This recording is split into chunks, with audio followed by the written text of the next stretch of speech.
Hello everyone, welcome to our channel. So আজি আমি এটা নতুন চ্যাপ্টাৰ স্টাৰ্ট কৰিব গৈ আছো ক্লাস 12 ৰ দুইজন ষ্টুডেন্টে মোক ক'লে যে মানে ইনভাৰ্স ত্ৰিকোণমিতি যোনটো চ্যাপ্টাৰ হয় হেতু তেওঁলোকৰ অলপ বুজাত অসুবিধা হৈছে সো আমি ইনভাৰ্স ত্ৰিকোণমিতিক ফাংচন এই চ্যাপ্টাৰটো আজিৰ পৰা স্টাৰ্ট কৰিম আৰু যিসকলে প্ৰথমবাৰ ভিডিওটো চাইছা সাবস্ক্ৰাইব কৰি থবা যাতে ভিডিওবোৰ মিছ নহয় আজি আমি কি ডিসকাস কৰিম ইনভাৰ্স ত্ৰিকোণমিতি ইনভাৰ্স ত্ৰিকোণমিতি এটা তোমালকে ইনভাৰ্স ত্ৰিকোণমিতি জানা আগতে ত্ৰিকোণমিতিৰ কনসেপ্টবোৰ জানিব লাগিব মানে তোমালক ক্লাস 10 ৰ যোনখিনি কনসেপ্ট আছিল ত্ৰিকোণমিতিৰ সাইন cos আৰু tan একেটা বস্তু ভালকে জানিব লাগিব সো যদি তোমালকে একেটা বেসিক কেটাই না জানা সো তোমালকে বেলেগ ভিডিও চাই একেটা জানি লবা আজি আমি ইনভাৰ্স খিনি স্টাৰ্ট কৰিম সো তাৰ আগতে তোমালকে জানিব লাগিব ফাংচন এটা কেতিয়া ইনভাৰ্স বুলি কোৱা হয় ধৰা তোমাক এটা ফাংচন দিয়া আছে fx ধৰা ইয়াৰ ধৰা ডোমেইন d goes to এটো ধৰা ৰেঞ্জ ডোমেইন আৰু ৰেঞ্জ কি হয় সবে বুধই জানে যিসকলে নাজানে মই কৈ দিছো ধৰা এটো 1 2 3 ইয়াত ধৰা 4 5 6 আছে ইয়াত ধৰা ৰিলেশনটো ইয়াৰ পৰা ইয়ালৈ গৈছে ইয়াৰ পৰা ইয়ালৈ গৈছে আৰু 3 পৰা ধৰা 5 লৈ গৈছে তেতিয়া আমি ৰিলেশনটো কেনেকৈ লিখো 1 4 1 5 তাৰপিছত 3 5 হল এটো হল ইয়াৰ ৰিলেশনটো এতিয়া ইয়াৰ ডোমেইনটো কিমান হ'ব ডোমেইন মানে ইয়াৰ ফাৰ্স্ট এলিমেন্ট কি আছে 1 আছে আৰু 3 আছে আৰু ৰেঞ্জ কিমান হ'ব সেকেন্ড খিনি মানে 4 আছে 5 আছে আৰু 5 4 5 আজি আমি একদম বেসিক খিনি স্টাৰ্ট কৰি লৈছো যাতে বুজাত অসুবিধা নহয় সো এটা ফাংচন আছে ডোমেইন d আৰু ৰেঞ্জ r তেতিয়া তাৰ ইনভাৰ্স তো ধৰা f ইনভাৰ্স x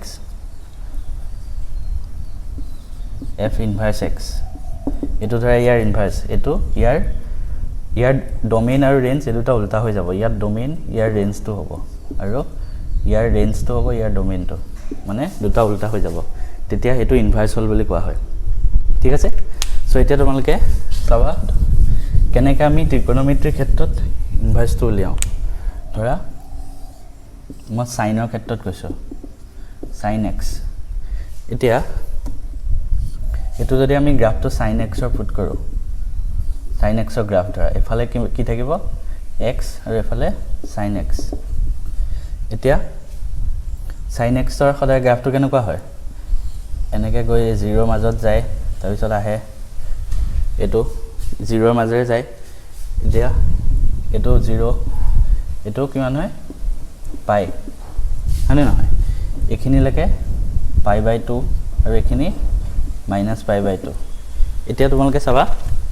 -π/2 ৰ পৰা π/2 লৈকে গৈছে হয়নে নহয় এটো ৰেঞ্জত মানে -π/2 ৰ পৰা π/2 লৈকে মানে -π/2 আৰু π/2 এখিনি লৈকে sin x ৰ যোনটো ভ্যালু মানে আমাৰ ফাংচনটোৰ যোনটো ভ্যালু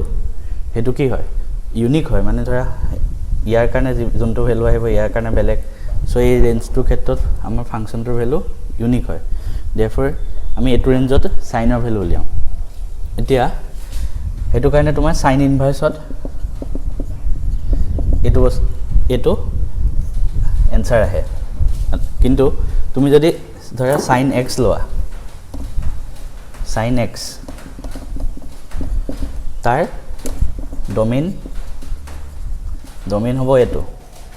sin x ৰ ডোমেইন হ'ব এটো মানে -π/2 ৰ পৰা π/2 লৈকে আমি স্ট্যান্ডাৰ্ড ভ্যালু খিনি পাম -π/2 ৰ পৰা π/2 লৈকে কিন্তু মই যে কৈছিলো ইনভাৰ্সত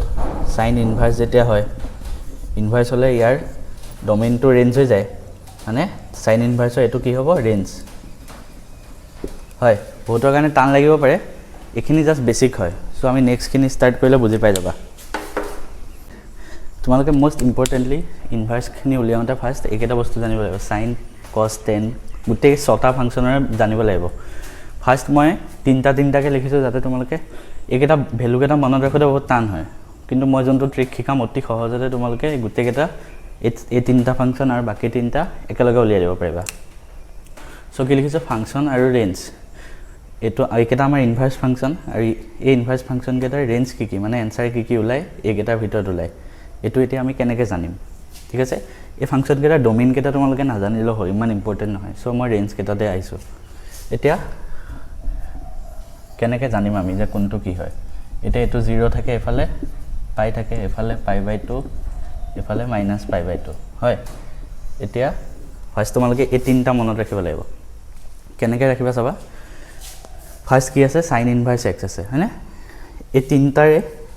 sin ইনভাৰ্স tan ইনভাৰ্স আৰু cosec ইনভাৰ্স তিনটাৰে ৰেঞ্জটো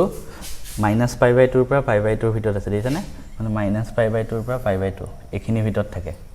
তিনটা ৰেঞ্জ sin tan আৰু cosec ইনভাৰ্স কেটা -π/2 ৰ পৰা π/2 লৈকে আছে এতিয়া sin ইনভাৰ্স x টো কি হলৈকে আছে -π/2 আৰু π/2 -π/2 π/2 এতিয়া এটো ব্ৰেকেটৰ মিনিং কি মানে দিস ইনক্লুডস -π/2 ইনক্লুড কৰি লয় -π/2 ইনক্লুড কৰি লয় মানে ধৰা এনেকুৱা হ'ব ভ্যালুটো -π/2 less than equal to থিটা এনেকে π/2 মানে ইকুৱেল টু হয় মানে -π/2 হ'ব পাৰে obviously হ'ব পাৰে sin π/2 মানে কিমান হয় 1 সো এটো -π/2 ৰ পৰা π/2 লৈকে এটো আমি কি পালো sin ইনভাৰ্স হয় এতিয়া নেক্সট টু চাবা নেক্সট কি আছে tan ইনভাৰ্স এটো মত কি কলো গুটে তিনটা ফাংচনৰে এটো ৰেঞ্জতে হয় -π/2 ৰ পৰা π/2 sin ৰ পিছত কি tan এতিয়া tan ইনভাৰ্স টো -π/2 ৰ পৰা π/2 লৈকে হয় বাট ইয়াত এটো ব্ৰেকেট আছে এটো ব্ৰেকেটৰ মিনিং কি ইয়াত একেটা নাথাকে নট ইনক্লুড মানে এটো কি হ'ব -π/2 less than theta greater than এটো এটো কিহৰ কাৰণে আমাৰ tan ৰ কাৰণে ঠিক আছে tan ইনভাৰ্সৰ কাৰণে -π/2 ইনক্লুড নহয় বাট ৰেঞ্জটো একে হয় এটা কিয় ইনক্লুড নহয় চাবাচোন কিয় ইনক্লুড নহয় sin আমি tan to কি জানো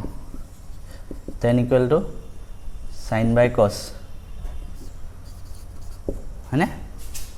tan theta মানে কিমান হয় sin theta divided by cos theta এতিয়া যেতিয়া আমাৰ ভ্যালুটো π/2 হ'ব মানে π/2 মানে কিমান হয় 90 ডিগ্ৰী cos 90 ভ্যালু কিমান হয় ইনফিনিটি সৰি 0 cos 90 value 0 therefore যেতিয়া তলত sin আৰু π/2 হলে cos 0 আহিব হয়নে নহয় এটো ইনফিনিটিত আহি যাব এই ইনফিনিটিটো মানে does not defined ইনভাৰ্সৰ ক্ষেত্ৰত এটো does not defined আহিব therefore আমি π/2 টো ইনক্লুড কৰিব নোৱাৰো কিহত tan ইনভাৰ্সত কাৰণ tan মানে sin by cos cos to 0 cos to π/2 হলে 0 আহিব হেতু কাৰণে এটো ইনক্লুড নহয় ঠিক আছে এটা নেক্সট তো চাবা cosec ইনভাৰ্স আছে সেম ৰেঞ্জ -π/2 to π/2 ইনক্লুডেড আছে জাস্ট ইয়াত কি মাইনাস কৰিছো আমি 0 মানে 0 টো আহিব নোৱাৰিব ইয়াত কিয় নোৱাৰে cosec মানে কি হয় 1/sin হয়নে cosec মানে 1/sin এতিয়া কি কোনটো নাহে 0 নাহে বিকজ sin 0 মানে কিমান 0 sin 0 মানে 0 therefore ইয়াত 1/0 আহিব এটো ইনফিনিটি হৈ যাব হয়নে ইনফিনিটি টো ডিফাইন নহয় হেতু কাৰণে আমি 0 টো ইয়াত ৰাখিব নোৱাৰো যিসকলে বুজি পোৱা নাই আকৌ এবাৰ চাই লবা ভিডিওটো ভালকে বুজি পাই যাবা তেতিয়া গুটেকেটা বস্তু মনত ৰাখোতে ইজি হয় সো sin ইনভাৰ্স tan ইনভাৰ্স cosec ইনভাৰ্স ৰেঞ্জটো কিমান -π/2 ৰ পৰা π/2 ভিতৰতে ইয়াত π/2 টো ইনক্লুড নহয় আৰু ইয়াত 0 টো ইনক্লুড নহয় এতিয়া নেক্সট আমি আগৰ তিনটা ফাংচন ডিসকাস কৰিলো এতিয়া আমি cos cot আৰু sec এই তিনটা ফাংচন আমি জানিব লাগিব হয়নে এতিয়া গুটেকেটা মই আগৰ তিনটা ফাংচনৰ একে হয় ৰেঞ্জ কৈছিল অলমোস্ট একে ইয়াতো গুটেকেটা ৰেঞ্জ অলমোস্ট একে 0 ৰ পৰা π ভিতৰত থাকে কি থাকে cos থাকে cot থাকে আৰু sec থাকে এটা কেনেকা মনত ৰাখিবা চাবা 0 π/2 আৰু -π/2 গুটেকেটা ৰেঞ্জ কি হ'ব ভিতৰত থাকে 0 ৰ পৰা π ভিতৰত মানে 0 ৰ পৰা π ভিতৰত থাকে হয় এটো মনত ৰাখিলে অলমোস্ট হৈ গল এটা cos 0 ৰ পৰা π ভিতৰত থাকে cot ইনভাৰ্স তো 0 ৰ পৰা π ভিতৰত থাকে বাট ইয়াত 0 টো আৰু π টো ইনক্লুড নহয় যেনেকা আগৰটোত আমাৰ ইনক্লুড হোৱা নাছিলে ঠিক তেনেকৈ 0 আৰু পাই ইয়াত ইনক্লুড নহয় কিয় ইনক্লুড নহয় কটটো আমাৰ কি হয় cos ডিভাইডেড বাই sin হয় ইয়াত 0 টো ইনক্লুড নহয় কাৰণ sin 0 বা sin পাই কিমান হয় 0 হয় হয়নে নহয় যদি আমি 0 টো ইনক্লুড কৰোঁ বা পাই টো ইনক্লুড কৰোঁ 0 আহিব therefore এটো ইনফিনিটি আহি যাব হয়নে এটো কাৰণে 0 আৰু পাই ইনক্লুড নহয় ঠিক তেনেকৈ sec ইনভাৰ্স 0 আৰু পাই থাকে বাট পাই বাই 2 ইনক্লুড নহয় কিয় নহয় sec মানে কি হয় 1 বাই cos আৰু cos পাই বাই 2 কিমান হয় 0 therefore এটো ইনফিনিটি আহি যাব হেতু কাৰণে পাই বাই 2 টো ইনক্লুড নহয় সো এই তিনটা cos cot আৰু sec ৰেঞ্জটো 0 পৰা পাই ভিতৰতে হয় সো তোমালোকে এই কেটা ৰেঞ্জ কেটা কিন্তু মোস্ট ইম্পৰ্টেন্ট হয় মই যি কেটা ছটা ফাংচন কৈছো ৰেঞ্জ কেটা সবৰ মনত থাকিব লাগিব নেক্সট ভিডিওত আমি প্ৰপাৰ্টিখিনি ডিসকাস কৰিম